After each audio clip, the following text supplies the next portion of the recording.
No, I mean, interestingly, I don't know if it was yesterday or Monday, Reform announced in the morning I think it was yesterday because I think they timed it to be on the same day as Robert Jenrick's speech. Reform announced 20 Conservative councillors defected to Reform, and it got almost no pickup.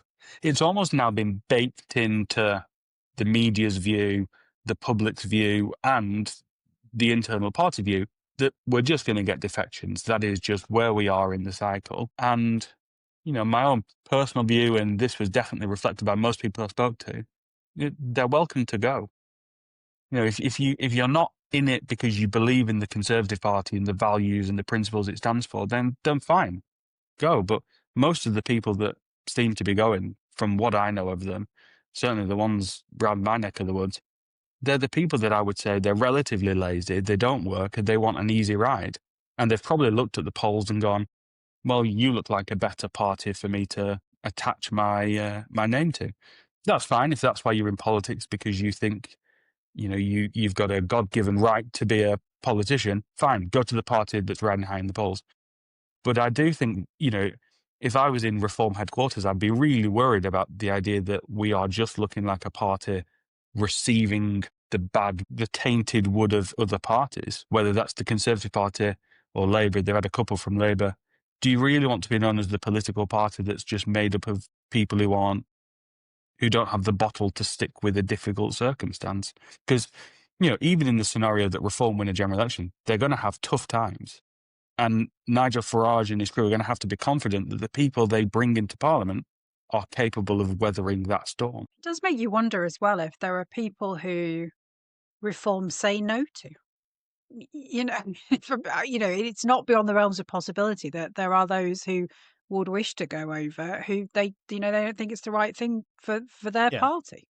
I mean, I've spoken to a few folks in Reform and said, you should be very careful about some of these folks, about whether you want them, because they didn't add a great deal to the Conservative Party. Many of them, I don't really know why they're in politics. I don't mean the ones who've defected so far. I mean, people who I think could well. I'm like, they didn't add anything. They were nothing but trouble. So why would their behavior change if they come over to you? You'll just have the same problems in a year or two's time, because they'll end up falling out with you because they managed to fall out with everyone. And we shall see how many more they take. I suppose it's the question for them is, are they doing it because they like the headline of, the Conservative Party is in decline and the big names are going? And if that's what you're looking for, then you will take some people that you go, well, look, you're not going to have a future in our party. And I think of people like Nadine Dorries, right, who you go, ideologically, she spearheaded a bill that Reform seemed to have a massive problem with, the Online Safety Act. But if they're looking at it going, well, yes, okay, we don't agree with most of what you did when you were in the cabinet, but it allows us to say another former cabinet minister has defected from Conservative.